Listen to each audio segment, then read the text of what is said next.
नमस्कार। सचिन वाजे केस में डे बाय डे नई तफसील आ रही है, नई डिटेल्स आ रही हैं और साथ में हिल रही है महाराष्ट्र सरकार। होम मिनिस्टर अनिल देशमुख को, एनसीपी चीफ को यानी कि शरद पवार को ब्रीफिंग देनी पड़ी कि क्या हुआ इस केस में और उन्होंने अब तक क्या कदम उठाए हैं। क्या सरकार हाशिए पर है? इसी पर बात करेंगे बीजेपी स्पोक्सपर्सन गुलरेज शेख से। गुलरेज साहब, आपका स्वागत है हमारे साथ। डॉक्टर साहब, धन्यवाद।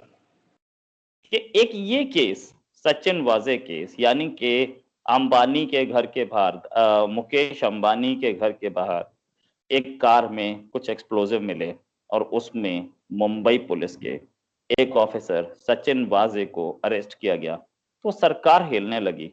ऐसा क्या केस है ये और ऐसा क्या हुआ इसमें कि शरद पवार भी हरकत में आ गए और पूरी सरकार हरकत में आ गई और सेंटर तक मामला दिखने लगा? देखिए रोहित जी, पूरा देश टेलीविजन चैनल्स पर ये देख रहा है क्या क्या हुआ। Everybody knows this. हम जो बात करते हैं कि जो हमारा एनालिसिस है इसके ऊपर कि ऐसा क्या हो रहा है कि एक छोटा सा अधिकारी, और छोटा मतलब कितना छोटा अधिकारी, असिस्टेंट इंस्पेक्टर, बहुत बड़ी पोस्ट नहीं है, कोई क्लास वन अधिकारी नहीं है, कोई गेजेट अधिकारी भी नहीं है। उसकी वजह से सबसे पहले तो मुंबई के पुलिस कमिश्नर को अपने पद से हटाया। बहुत बड़ी बात है। मतलब यदि हम नॉर्थ इंडिया की भाषा में बात करें तो एक सब इंस्पेक्टर की वजह से एक आईजी को हटाना पड़े तो आप समझ सकते हैं कि कितनी बड़ी बात होगी वह। तो लेकिन ये हुआ है, मतलब बहुत कुछ है जो सामने आ सकता है। और आप ये देखिए ना कि जो बातें आ रही हैं, उसने शायद अपने रेपुटेशन बनाने के लिए ये सब किया, तो ये कोई मुझे नहीं लगता कि केवल सिंपली लॉ एंड ऑर्डर का विषय होगा। क्योंकि जब एनआईए सामने आई है, और एनआईए तो यूजुअली आती है जब टेररिज्म की कोई बातें होती हैं। अभी नहीं पता, हो सकता है कि जब चीजें सामने आए तो बहुत कुछ मालूम पड़े। हो सकता है कि इसमें चीन का हाथ हो सकता है इसमें पाकिस्तान की एजेंसीज का हाथ हो। किसको पता कि हमारे जो सिस्टम है, जो हमारी पुलिस फोर्स है वहां पर मुंबई में, उसमें ऐसे कितने ब्लैक शीप्स हैं जो हो सकता है कि देश के विरुद्ध काम कर रहे हो। तो ये जो इन्वेस्टिगेशन है ना, बहुत बड़ी इन्वेस्टिगेशन है। और इसमें मैं चाहूंगा कि कई हेड रोल हो, जो लोग कल्प्रिट हैं, दूध का दूध पानी का पानी आए। हम वेट कर रहे हैं कि बहुत सारे सवालों के जवाब आना चाहिए।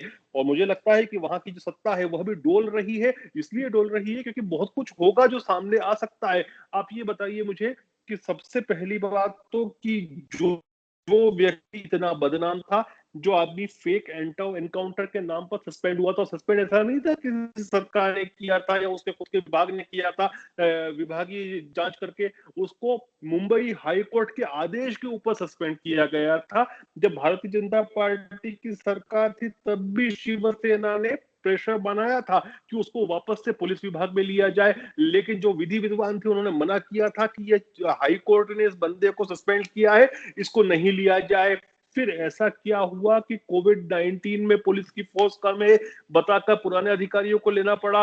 वो उसमें उस आदमी को लिया गया जो कि बिल्कुल दागदार अधिकारी था, जो एक तरह से लाल डायरी अपनी जेब में रखता था कि इस साल इस महीने कितनों को मरा। ये बहुत सारे बड़े सवालिया निशान हैं।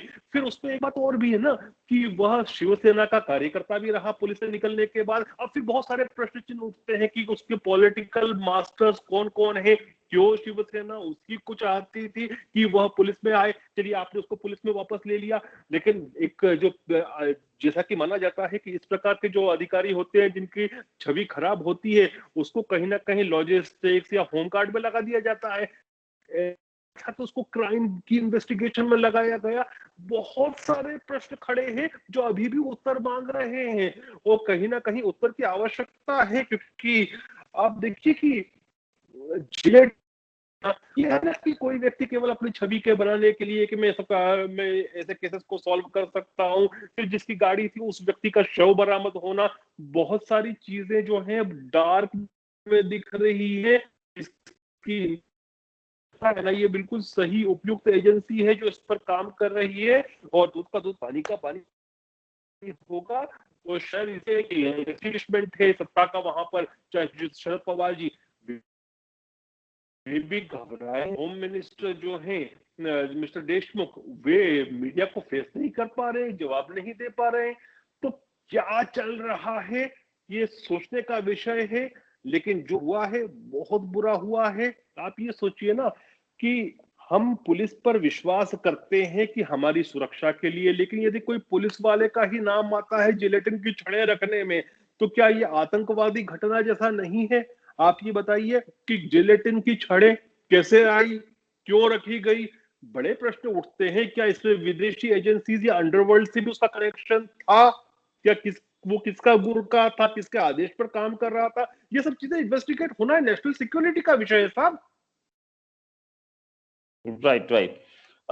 तो इसमें शरद पवार घुसे, शरद पवार ने रिपोर्ट मांगी, या होम मिनिस्टर ने जाके शरद पवार को रिपोर्ट दी, ऐसा क्या नेशनल सिक्योरिटी का इशू था तो सेंटर से बात होनी चाहिए थी। शरद पवार क्यों घुसे?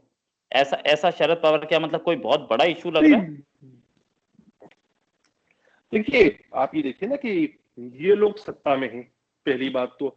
और गृह मंत्रालय एनसीपी के पास है। क्या गृह मंत्री अनभिज्ञ था? क्या उसके नहीं अंडर,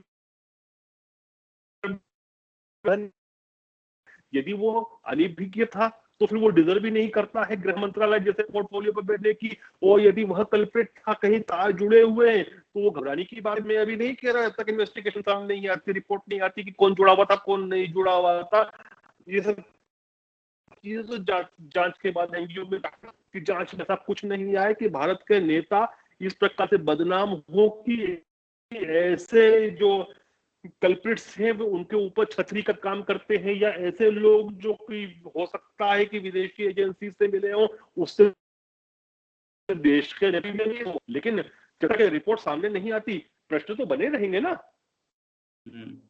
और इतना घबराहट किस चीज के लिए है कि वे वहां पर दिल्ली जाके बैठे हैं शरद पवार साहब। और वैसे भी आप देखिए ना, ये सरकार कौन चला रहा महाराष्ट्र की? या तो उद्धव ठाकरे हैं या फिर शरद पवार है, तीसरा कौन है?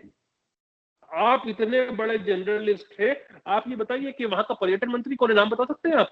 वहां का हेल्थ मिनिस्टर को है, महाराष्ट्र जैसी जगह का आप नाम बता सकते हैं जहां दो ही तो लोग दिखते हैं। और शरद पवार के राइट हैंड की तरह यदि कोई दिखता था तो वहां देशमुख साहब दिखते थे, क्योंकि उनके भतीजे के उनके रिश्ते कितने स्ट्रेन हैं ये हम गैस कर सकते हैं जो इवेंट्स हुए थे उसके बाद।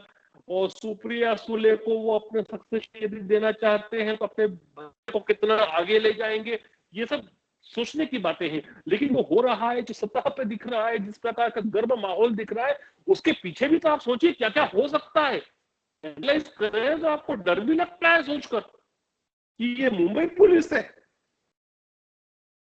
Right right. तो क्या सरकार खतरे में है, ऐसा हम मान सकते हैं? सरकार खतरे में दिख रही है, या अभी as per now Supriya Sule के फ्यूचर के लिए सरकार बनी रहेगी और सरकार को कोई खतरा नहीं दिखता?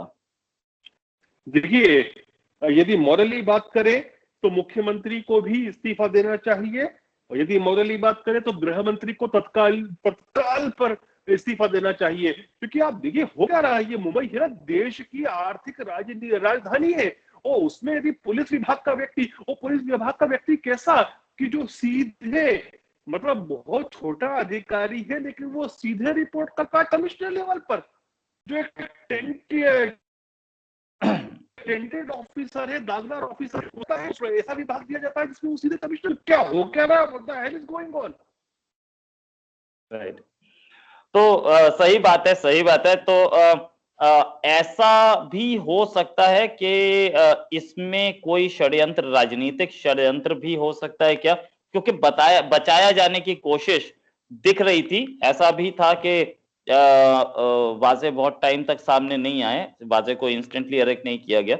और दूसरी चीज ये कि वाजे का नाम लेने से भी पहले पुलिस कतरा रही थी। तो क्या इसमें कुछ पॉलिटिकल प्रेशर भी दिख रहा है?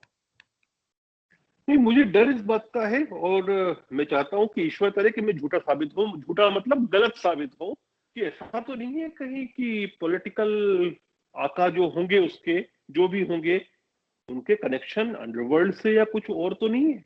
मैं दुआ करता हूं कि मेरा शक गलत हो, लेकिन डर लगता है सोचकर। क्रिप्टो करेंसी में पैसा देखिए, मांगा ऐसे गया। व्यक्ति को तो चाहिए कि सबसे पहले जो सरकार में है वो ही नंगा कर दे। राइट। आखिरकार सिक्योरिटी सरकार का काम है, इसमें कोई शक नहीं है। तो आप पता ही जिलेटिन मिल रहा है साहब, वो भी बॉम्बे में। अच्छा आप ये भी सोचिए ना कि मुकेश अंबानी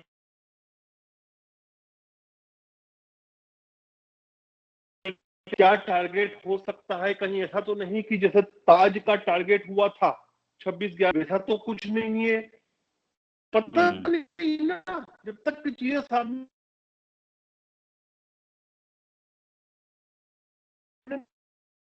जिसको विफल कर दिया गया, और विफल कर दिया गया तो बहुत अच्छा किया। अब लेकिन दूसरे प्रश्न उठते हैं फिर। राइट। आप और सोचिए कि मुंबई यदि कुछ कुछ कुछ अनहोनी हो जाती तो क्या वो हमला, ऐसा कुछ होता तो क्या वो जो मुंबई में 2008 जो हमला हुआ था उससे कम होता। और मुकेश अंबानी हिंदुस्तान के सबसे बड़े इंडस्ट्रियलिस्ट हैं, कई लाखों लोगों को रोजगार देते हैं, नेशनल रेवेन्यू में कंट्रीब्यूट करते हैं, जीडीपी बढ़ाने में कंट्रीब्यूट करते हैं। तो दुनिया के कई देश इंक्लूडिंग चाइना के भी हो सकता है उन पर नजर हो कि ये बंदा जो है टेलीकॉम टेक्नोलॉजी में 5G में चाइना को बीट कर सकता है। कम से कम उनके पास फाइनेंशियल मसल तो है कि वो कर सकते हैं। पता नहीं ना क्या हो सकता है। राइट तो राइट। मुझे तो लगता है इसीलिए एनआईए बीच में है। Okay okay. और ये जो पुलिस कमिश्नर को जो शिफ्ट किया गया, पुलिस कमिश्नर को जो ट्रांसफर किया गया, इसके पीछे भी कोई गेम लग रहा है? क्या ये इन्वेस्टिगेशन को हैम्पर नहीं करेगा? देखिए, मुझे तो लगता है कि पुलिस कमिश्नर के लिए बहुत बड़ी चीज है कि एक छोटे से अधिकारी के लिए पुलिस कमिश्नर का ट्रांसफर हुआ। लेकिन ये भी मत भूलिए कि वो पुलिस कमिश्नर जो था उसको डायरेक्ट रिपोर्ट करता था आगे। वो व्यक्ति, वो अधिकारी, वो छोटा सा अधिकारी जो गैजेट ऑफिसर भी नहीं है, वो सीधे कमिश्नर को रिपोर्ट करता था। हायरार्की कैसे थी ये, असिस्टेंट इंस्पेक्टर और उसके ऊपर सीधे रिपोर्टिंग किसको कर रहा है, वो असिस्टेंट इंस्पेक्टर, मतलब वो कर रहा है पुलिस कमिश्नर को। तो आप समझ रहे हैं कि कितनी बड़ी बात है, बीच में कोई अधिकारी नहीं है। तो उस हिसाब से तो पुलिस कमिश्नर को सब मालूम होना चाहिए क्या करता था ये आदमी। और यदि नहीं मालूम था तो ये पुलिस कमिश्नर किस काम के थे। राइट। तो अब आगे अनफोल्ड करेगी जैसे स्टोरी हम आपको बताएंगे नहीं, आई हमारे। एम वरीड कि मेरी फाइनेंशियल कैपिटल में ये सब क्या हो रहा है। राइट राइट मैं तो रिक्वेस्ट करता हूं कि सरकार को बर्खास्त किया जाए, राष्ट्रपति शासन लगाया जाए, वो पूरा इन्वेस्टिगेट किया जाए इस पर। राइट। एनआईए भी ऐसा ही कुछ कर रही है, लेकिन पूरा केस एनआईए के हाथ में नहीं है। क्राइम ब्रांच उस मर्डर को इन्वेस्टिगेट कर रही है, जो जिसकी एक गाड़ी थी जिस आदमी की, उसको मुंबई पुलिस इन्वेस्टिगेट कर रही है, वो एनआईए के हाथ में नहीं है। अगर पूरा केस एनआईए के हाथ में होता तो सारी परतें बहुत जल्दी खुल जाती। खैर अभी भी खुलेंगे जरूर, एनआईए में बड़े काबिल ऑफिसर्स हैं, खुलेंगी सब कुछ खुलेंगी, मुझे अपेक्षा है एनआईए पे। वो एनआईए पे निकाल लेंगे। मुझे विश्वास से अपेक्षा है उनसे। थोड़ा देर से ही सही, लेकिन निकाल जरूर लेंगे।